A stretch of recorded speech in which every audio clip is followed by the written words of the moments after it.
Neuromitos. Se dice que se utiliza el 10% del cerebro. No es real. Utilizamos nuestro cerebro completo todo el tiempo. Son malas interpretaciones que se hacen de estudios científicos.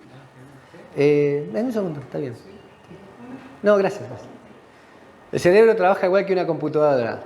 Es imposible porque la computadora es un hardware, un software, se programa, ejecuta un programa que es siempre el mismo. El cerebro se va modificando a sí mismo con cada experiencia. Esto se llama neuroplasticidad. Y no hay dos cerebros iguales en los, vamos a hacer ahora 8.000 millones de habitantes en el mundo. No hay dos cerebros iguales. Las neuronas no se regeneran, antes se creía eso.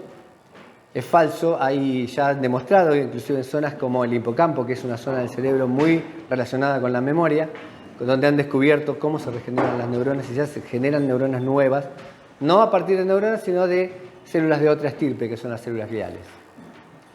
Escuchar música clásica nos hace más inteligentes y a los pobres chicos les metían Mozart 24 horas para hacerlos más inteligentes. No está demostrado que sea así, o sea, no lo va a perjudicar, pero tampoco lo va a hacer más inteligente.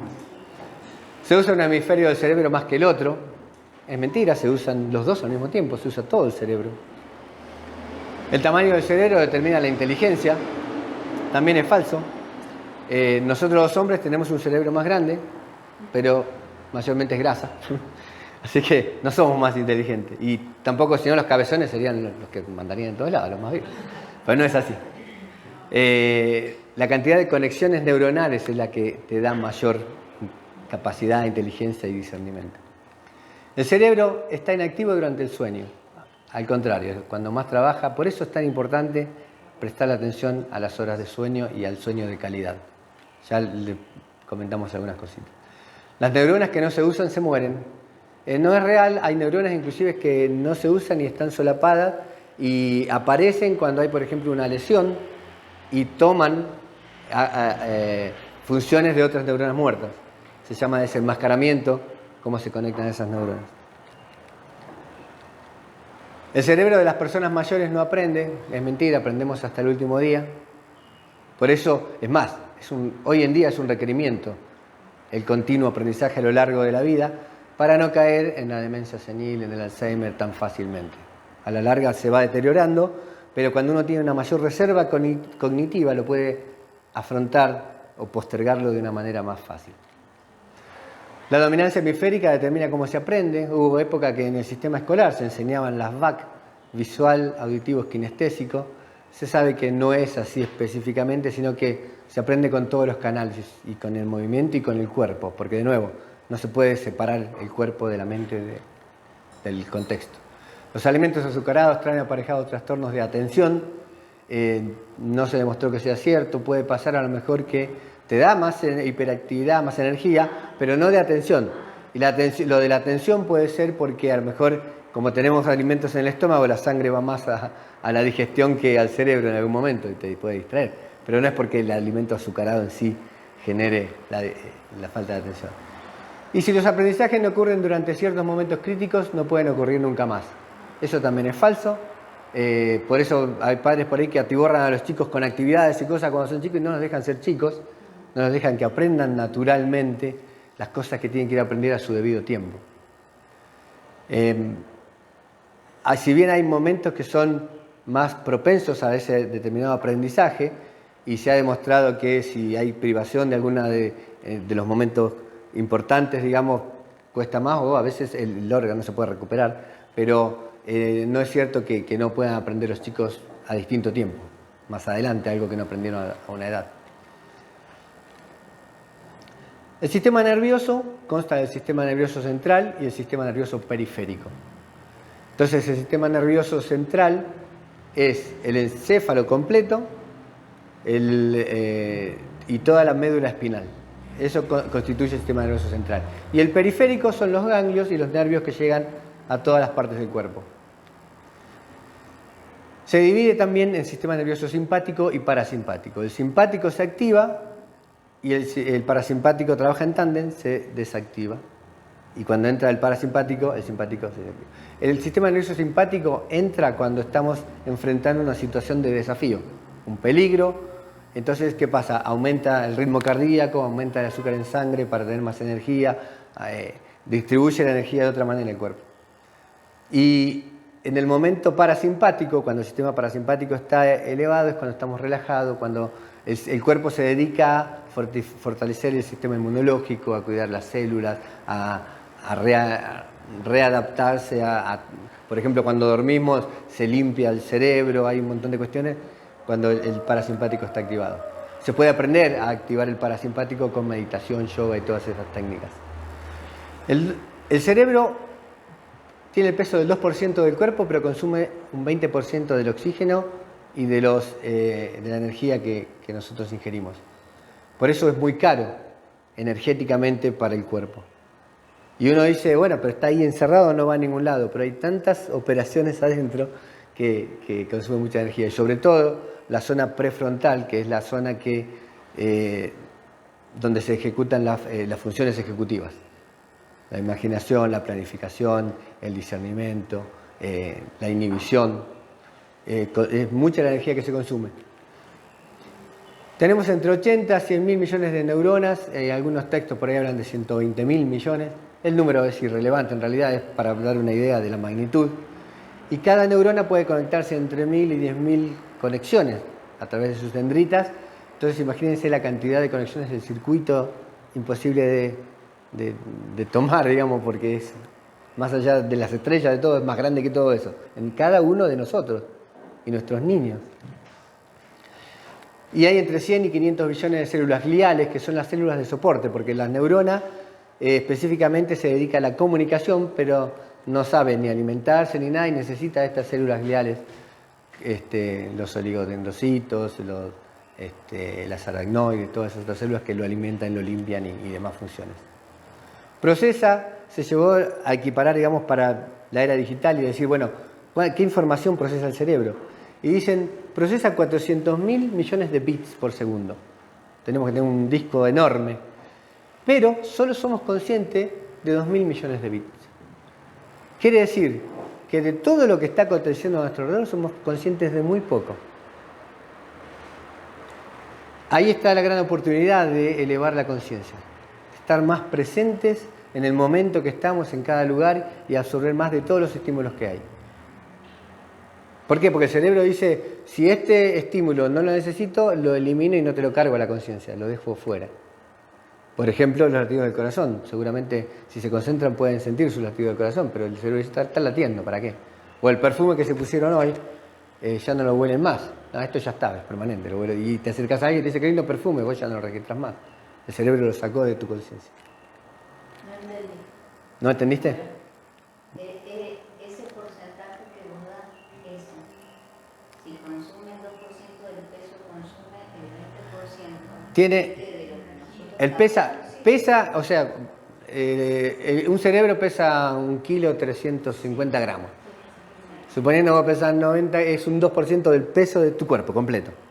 Pero el 20% del oxígeno cada vez que respirás va al cerebro.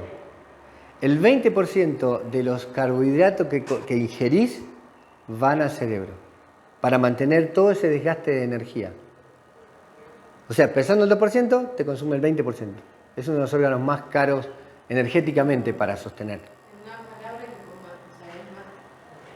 resumiéndolo, más allá del tamaño del cerebro, no tiene que ver en ese tamaño en relación con el consumo del oxígeno. Claro, y además porque eso biológicamente te demuestra que es el órgano más importante de tu cuerpo. Si tu cerebro no tiene actividad, estás muerto, se acabó. Si tu riñón no anda bien, se pueden hacer cosas. Si te falta un brazo, se pueden hacer cosas. Pero el cerebro, ¿quedó claro? Entonces, antes se creía que el cerebro era una masa compacta y tiene muchas circunvoluciones y surcos. Está pliegues el cerebro. ¿Por qué? Porque si lo desplegás, no entra en la cabeza, es muy grande.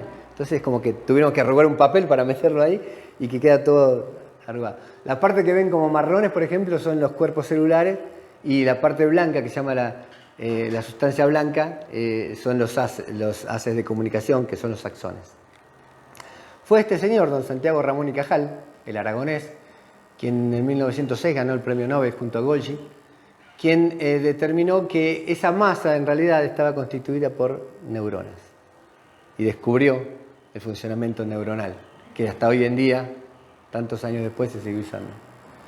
Y esa es una estructura básica de una neurona piramidal, donde vemos que tiene el núcleo o el cuerpo. Lo de arriba son las dendritas, que son esos árboles, esas ramas con las que se comunica con las otras neuronas. Y la descarga es el axón, donde emite la señal para comunicarse con otra neurona. Y está rodeada de mielina para mejorar la transmisión. Al final se comunica de forma química. La neurona utiliza dos mecanismos, eléctrico y químico. ¿Por qué? Porque si fuera solamente eléctrico, tenemos dos opciones, on, off. La neurona podría decir sí y no, nada más. En cambio, haciéndolo químico, la biología es muy sabia en eso, puede variar la conectividad, la facilitación, la cantidad de neurotransmisores que van a activar de una área a la otra. Pueden hacer estas conexiones a largo plazo para que queden las memorias grabadas. Y así es como lo facilita por medios químicos. Entonces se forman redes neuronales que son las que contienen toda nuestra experiencia. El cerebro se puede asimilar a un músculo que mientras más se usa, más crece.